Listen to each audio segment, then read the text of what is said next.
Hello children. आज के इस लेक्चर में हम लोग डिस्कस करेंगे isomerism in coordination compounds. Okay बच्चों, तो कोऑर्डिनेशन कंपाउंड्स में आइसोमेरिज्म क्या होता है और कितने टाइप का होता है, ये हम लोग डिस्कस करेंगे। So the according to definition, the phenomenon in which two or more substances having the same molecular formula poses either different chemical structures और different spatial arrangements. Spatial arrangement से मतलब है कॉन्फ़िगरेशन। ओके, तो different spatial arrangement of atoms और groups is called isomerism and such substances are called isomers. Okay बच्चों, तो ये common definition आपको दे रखी है यहाँ पर आइसोमेरिज्म की। एंड इन्हीं टर्म्स में आपने ऑर्गेनिक कंपाउंड्स के टॉपिक के साथ भी आइसोमेरिज्म की डेफिनेशन पढ़ी थी। यहाँ पर भी उन्हीं टर्म्स में लगभग यूज़ किया है डेफिनेशन को। तो कुछ जो बातें हैं इस डेफिनेशन में, first thing, same molecular formula. तो isomers are having same molecular formula and difference किस चीज़ का होगा? केमिकल स्ट्रक्चर्स का या स्पेटियल अरेंजमेंट का। तो स्पेटियल अरेंजमेंट को कॉन्फ़िगरेशन भी कहते हैं। तो जो आइसोमर्स होंगे उनका मॉलिक्यूलर फॉर्मूला सेम होगा, बट उनके केमिकल स्ट्रक्चर्स या स्पेटियल अरेंजमेंट जो है वो डिफरेंट होगा, और जिस वजह से उनकी केमिकल प्रॉपर्टीज़ या फिजिकल प्रॉपर्टीज़ या दोनों टाइप ऑफ प्रॉपर्टीज़ की कुछ प्रॉपर्टीज़ जो हैं वो एक दूसरे से डिफरेंट होंगी। तो ऐसे स्ट्रक्चर्स को हम क्या बोलेंगे? आइसोमर्स बोलेंगे। And this phenomenon will be known as isomerism. Okay बच्चों, तो ये तो हो गया आइसोमेरिज्म। अब जो यहाँ पर आइसोमेरिज्म है और कोऑर्डिनेशन कंपाउंड्स के केस में ये दो टाइप का होता है, structural and stereo. Structural isomers and stereo isomers. तो स्ट्रक्चरल आइसोमर्स हमें देखने को मिलेंगे under structural isomerism and stereo isomers हमें मिलेंगे स्टीरियो आइसोमेरिज्म में। तो हम one by one in isomerism और इनके टाइप्स को डिस्कस करेंगे with the help of examples. उसके पहले मैं कुछ और पॉइंट्स आपको बताना चाहूँगा, तो वो पॉइंट्स हम पहले देख लेते हैं।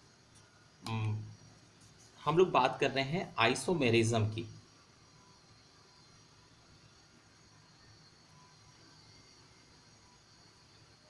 आइसोमेरिज्म, ओके बच्चों, तो आइसोमेरिज्म अभी जैसे डेफिनेशन हम लोगों ने डिस्कस की, तो उसी बेसिस पर अगर हम बात को आगे बढ़ाते हैं तो जैसे मैंने आपको पहले ही बताया है कि अगर कोई एक मॉलिक्यूलर फॉर्मूला है, ये कोई कॉमन मॉलिक्यूलर फार्मूला मान लेते हैं, और ये कॉमन मॉलिक्यूलर फार्मूला जो है वो डिफरेंट फॉर्म्स शो करता है, एक से ज़्यादा डिफरेंट फॉर्म शो करता है। तो ये जो डिफरेंट फॉर्म्स होंगी इन्हें हम क्या बोलेंगे? आइसोमर्स बोलेंगे। इनको आइसोमर्स कब बोलेंगे? जब इन डिफरेंट फॉर्म्स का मॉलिक्यूलर फार्मूला तो सेम होगा जो यहाँ पर है, बट इनका स्ट्रक्चरल फार्मूला या कॉन्फ़िगरेशन या स्पेटियल अरेंजमेंट डिफरेंट होगा, तो हम इन्हें आइसोमर्स बोलेंगे and this phenomenon will be known as isomerism. Okay बच्चों, तो इसके बाद आते हैं टाइप्स ऑफ आइसोमेरिज्म पर। टाइप्स ऑफ आइसोमेरिज्म, स्पेशली हम लोग कोऑर्डिनेशन कंपाउंड्स को डिस्कस कर रहे हैं, तो हम लोग कोऑर्डिनेशन कंपाउंड्स की बात करेंगे। तो टाइप्स ऑफ आइसोमेरिज्म, और उसके पहले कि जो कोऑर्डिनेशन कंपाउंड्स हैं, कोऑर्डिनेशन कंपाउंड्स, इसमें आपको पता है कि जो कॉम्प्लेक्स स्फेयर होता है, कोऑर्डिनेशन स्फेयर होता है, उसमें मेनली टू स्ट्रक्चरल पार्ट होते हैं। फर्स्ट इज सेंट्रल मेटल और आयन एंड सेकेंड इज लीगेंस। ठीक है बच्चों, तो जब हम बात कर रहे हैं डिफरेंस इन स्ट्रक्चर की, आइसोमर्स के स्ट्रक्चर में डिफरेंट होता है, ठीक है, तो जो आइसोमर्स होंगे उनकी डिफरेंट स्ट्रक्चर्स फॉर्म बनेंगी। और जब हम बात कर रहे हैं डिफरेंस इन स्पेटियल अरेंजमेंट। तो डिफरेंट स्पेटियल अरेंजमेंट में क्या होगा, स्ट्रक्चर सेम हो जाएगा बट स्पेटियल अरेंजमेंट डिफरेंट होगा। यानी कि सेंट्रल मेटल एटम के अराउंड जो डिस्ट्रीब्यूशन ऑफ लिगेंड्स होगा वो डिफरेंट आइसोमर्स में वेरी करेगा, जबकि उनका मॉलिक्यूलर फॉर्मूला सेम होगा। तो स्ट्रक्चरल आइसोमर्स तब बनेंगे जब आइसोमर्स के स्ट्रक्चर में डिफरेंस होगा, और स्टीरियो तब बनेंगे जब उनके स्पेटियल अरेंजमेंट में डिफरेंस होगा। और स्पेटियल अरेंजमेंट में difference means difference in the distribution of ligands in the space in the case of coordination compounds. Okay बच्चों, तो ये तो यहाँ भी बात हो गई। इसके बाद जो आइसोमेरिज्म है उसके टाइप्स की बात करते हैं। टाइप्स, तो टाइप्स जो है जैसे कि ऑर्गेनिक कंपाउंड्स के केस में हमने पढ़ा था, यहाँ पर भी there are two types of isomerism. First is structural and second is stereo. Structural and stereo, ये दो तरह के आइसोमेर्स होते हैं, आइसोमेरिज्म होते हैं कोऑर्डिनेशन कंपाउंड्स के केस में, स्ट्रक्चरल एंड स्टीरियो। ओके बच्चे, जो कोऑर्डिनेशन कंपाउंड्स हमने जो मेनली स्टडी किए हैं, उन जो मेनली स्टडीड और कोऑर्डिनेशन कंपाउंड्स हैं, उनमें हमारे पास जो कोऑर्डिनेशन कंपाउंड है वो जिनका कोऑर्डिनेशन नंबर 4 है, कोऑर्डिनेशन नंबर 4, या जिनका कोऑर्डिनेशन नंबर 6 है। तो ये ऐसे कोऑर्डिनेशन कंपाउंड जिनका कोऑर्डिनेशन नंबर 4 है या 6 है, ये दो टाइप के कोऑर्डिनेशन कंपाउंड ही वेल स्टडीड हैं। और इसलिए इस चैप्टर में जो डिस्कशन है आइसोमेरिज्म का वो बेस कर रहा है केवल इन्हीं कंपाउंड्स के लिए, यानी कि जिनका कोऑर्डिनेशन नंबर 4 है या जिनका कोऑर्डिनेशन नंबर 6 है। और आपको पहले ही मैंने बताया कि कोऑर्डिनेशन नंबर जो होता है वो किसी कोऑर्डिनेशन स्फीयर के अंदर कितने मोनोडेंटेट लिगेंड्स प्रेजेंट हैं उनका टोटल नंबर होता है, या हम ये कह सकते हैं कि सेंट्रल मेटल एटम के अराउंड कितने कोऑर्डिनेट बॉन्ड प्रेजेंट हैं। तो total number of coordinate bond around the central metal atom in a particular coordination compound is known as coordination number of that particular compound. Okay बच्चों, तो ये हमें बात याद रखनी है। तो हम 4 और 6 कोऑर्डिनेशन नंबर वाले कंपाउंड्स को ही स्टडी करेंगे, उनकी आइसोमेरिज्म को स्टडी करेंगे। तो स्ट्रक्चरल में हम डिस्कस करते हैं वन बाय वन।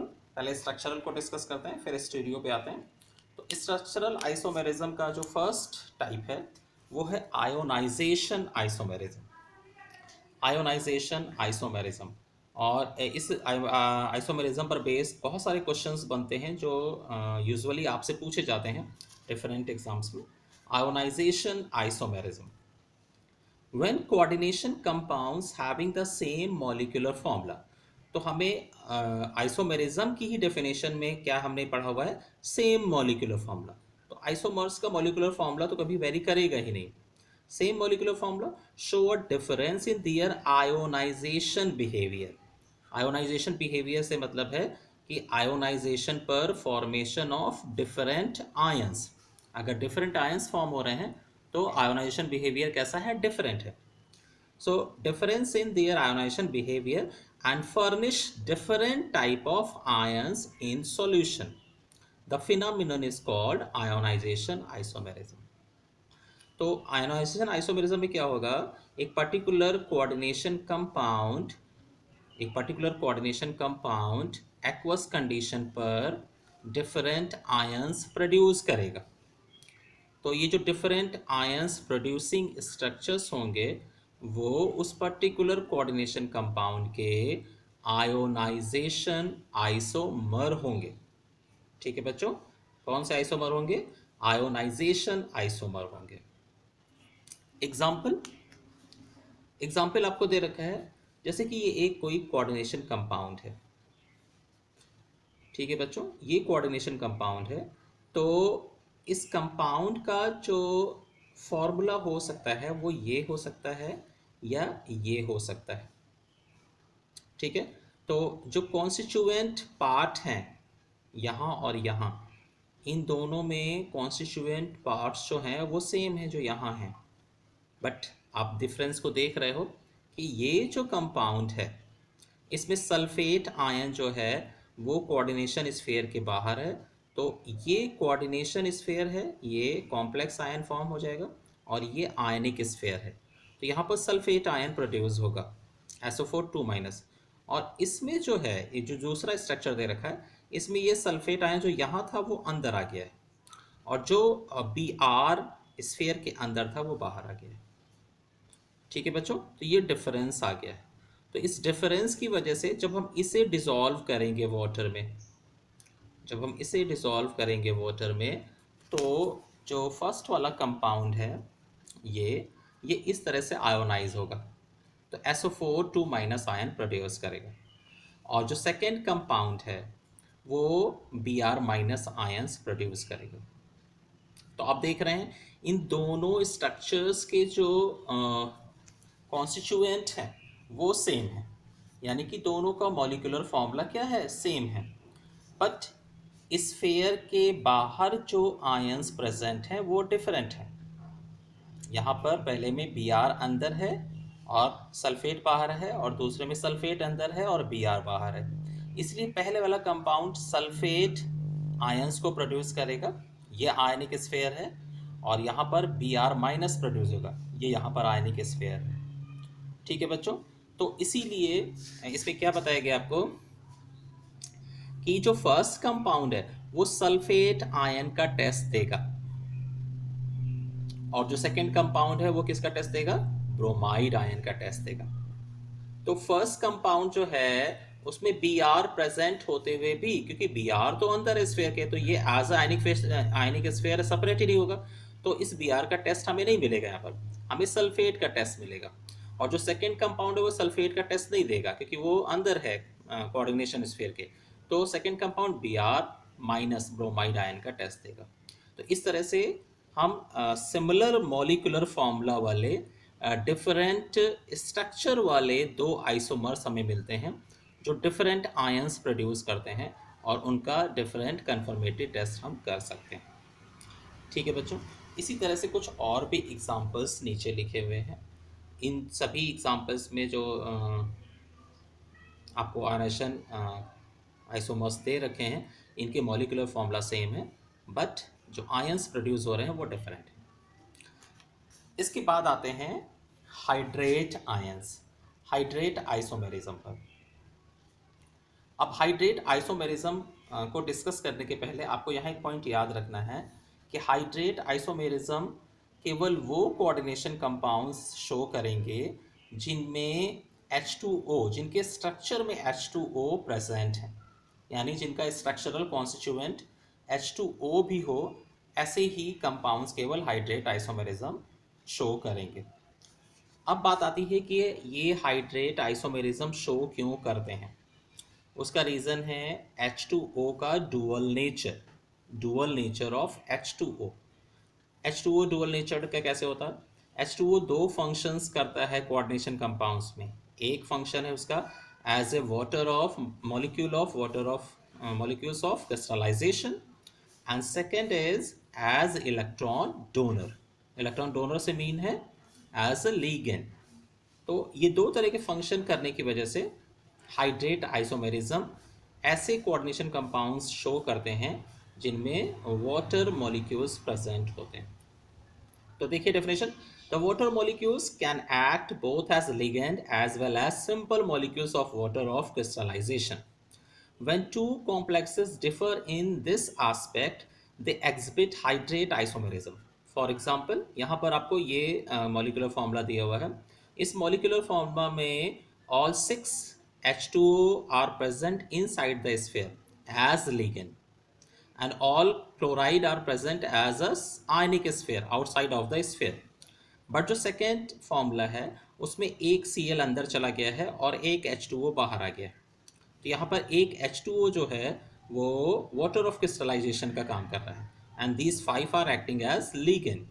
बट यहाँ पर क्या है, यहाँ पर 4 H2O अंदर है एंड एक Cl बाहर से और अंदर चला गया है, तो यहाँ पर 2H2O बाहर है, तो यहाँ पर 2 molecules of water of crystallization present है, यहाँ पर 1 molecule of water of crystallization और यहाँ पर none molecule of water of crystallisation.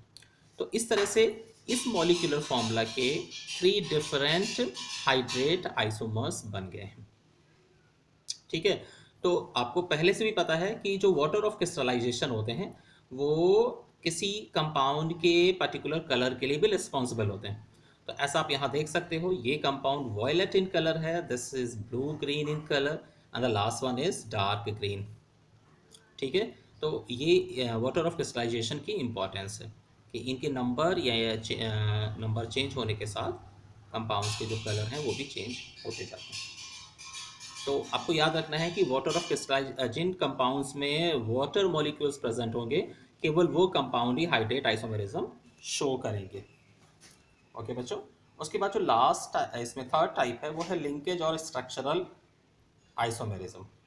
अब लिंकेज आइसोमेरिज्म के लिए ज़रूरी है कि जो कंपाउंड लिंकेज आइसोमेरिज्म शो करेगा उसमें एम्बीडेंट लिगेंड होना चाहिए, मिनिमम 1 एम्बीडेंट लिगेंड होना चाहिए। एम्बीडेंट लिगेंड आपको पता है कि जिसमें दो साइट्स जो हैं वो इलेक्ट्रॉन डोनेट कर सकती हैं, बट एट वंस एक ही साइट इलेक्ट्रॉन डोनेट करती है, तो ऐसे लिगेंड्स को हम क्या कहते हैं, एम्बीडेंट लिगेंड कहते हैं।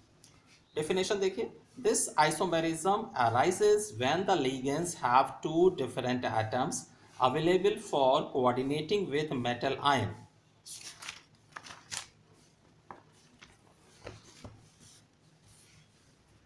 In one isomer, one donor atom of the ligand coordinates with the central metal atom, while in the other isomer, the second donor atom coordinates with the metal atom.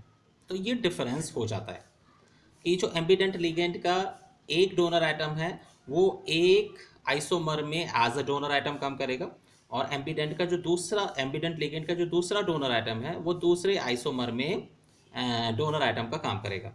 तो केवल इस डिफरेंस की वजह से केवल difference of the donor atom of ambient ligand in different isomers, ये isomerism जो है वो एग्जिस्ट करती है ना। क्या कहते हैं इस आइसोमेरिज्म को, लिंकेज आइसोमेरिज्म। एग्जाम्पल आपको दे रखा है यहाँ पर, देखिए इस फर्स्ट स्ट्रक्चर को, यहाँ पर NO2 प्रेजेंट है एज ए एम्बिडेंट लिगेंड, तो डोनर एटम कौन है, नाइट्रोजन है, और यहाँ पर ऑक्सीजन डोनर एटम है। बाकी सारी जो चीज़ें हैं वो सेम है, कहीं कोई चेंज नहीं है, केवल डोनर एटम का चेंज हो गया है, और इसलिए दोनों आइसोमर जो है ना वो एक दूसरे के लिंकेज आइसोमर्स हैं। तो लिंकेज आइसोमेरिज्म के लिए ज़रूरी है कि कंपाउंड में, पर्टिकुलर कंपाउंड में एम्बिडेंट लिगेंड प्रेजेंट होना चाहिए, एक एम्बिडेंट लिगेंड प्रेजेंट होना चाहिए। ओके बच्चों, आते हैं लास्ट स्ट्रक्चरल आइसोमेरिज्म पर, कोऑर्डिनेशन आइसोमेरिज्म। अब यहाँ पर आपको याद रखना है कि कोऑर्डिनेशन आइसोमेरिज्म वो कोऑर्डिनेट कंपाउंड शो करेंगे जिनके जिनके पॉजिटिव एंड नेगेटिव दोनों आयंस जो हैं वो कोऑर्डिनेशन स्फीयर होंगे। ओके बच्चों, यानी कि इन कंपाउंड्स में दो स्ट्रक्चरल यूनिट्स होंगी जो स्क्वायर ब्रैकेट में लिखी होंगी, तो पॉजिटिव यूनिट भी स्क्वायर ब्रैकेट में होगी और नेगेटिव यूनिट भी स्क्वायर ब्रैकेट में होगी। ऐसे कंपाउंड्स ही कोऑर्डिनेशन आइसोमेरिज्म शो करते हैं। तो देखिए definition, this type of isomerism is shown by the complexes in which both positive and negative parts are complex species. The isomerism arises due to the interchange of ligands. तो ये जो complex species हैं इनमें जो ligands होते हैं वो interchange हो जाते हैं। The isomerism arises due to the interchange of ligands between the coordination spheres of positive and negative parts. Okay बच्चों, तो लिगेंड्स का एक्सचेंज होता है पॉजिटिव एंड नेगेटिव ब्रैकेट्स के बीच में, पॉजिटिव एंड नेगेटिव आयंस के बीच में। ओके बच्चों, सो एग्जांपल जो फर्स्ट दे रखा है इसमें देखिए ज़रा, यहाँ पर अमोनिया के 6 molecules as a ligand present हैं, और इसमें ऑक्सलेट के 3 मॉलिक्यूल्स जो हैं, 3 आयंस जो हैं वो एज अ लिगेंड प्रेजेंट हैं। अब इसका जो कोऑर्डिनेशन आइसोमेरिज्म है उसमें क्या हुआ, कोबाल्ट के जो 6 अमोनिया मॉलिक्यूल्स थे वो चले गए क्रोमियम के साथ, और क्रोमियम के जो ऑक्सलेट आयन थे वो आ गए कोबाल्ट के साथ। तो जस्ट क्या हुआ, इंटरचेंज हो गया of the ligands. So due to this interchange of the ligands, a particular molecular formula is showing two different forms. तो आप देखिए दोनों के मॉलिक्यूलर फॉर्मूला तो सेम है, कोई डिफरेंस नहीं है। डिफरेंस क्या है, केवल attachment of ligands with the particular metallic atom और आयन। तो यहाँ पर फर्स्ट स्ट्रक्चर में NH3 जो है ना कोबाल्ट के साथ अटैच्ड है सारे, और यहाँ पर दूसरे में ऑक्सलेट आयन जो है वो कोबाल्ट से अटैच्ड। तो इस तरह से इंटरचेंज ऑफ लिगेंड की वजह से ये आइसोमेरिज्म एक्सिस्ट करता है। तो ये हो गई टोटल आइसोमर्स, स्ट्रक्चरल आइसोमर्स की बात, कोऑर्डिनेशन कंपाउंड्स के स्ट्रक्चरल आइसोमर्स की बात। अब इसके बाद हमारा जो नेक्स्ट डिस्कशन होगा वो होगा स्टीरियो आइसोमेरिज्म के लिए, जो हम लोग नेक्स्ट क्लास में करेंगे। तो इनसे रिलेटेड जो प्रॉब्लम्स हैं वो आप देखिए और उनको लिख के देखिए, करिए, कोशिश करिए, और फिर भी प्रॉब्लम आती है तो मुझे शेयर करिए, मैं उनके आंसर्स आपको करूँगा। ठीक है बच्चों, ओके, थैंक यू।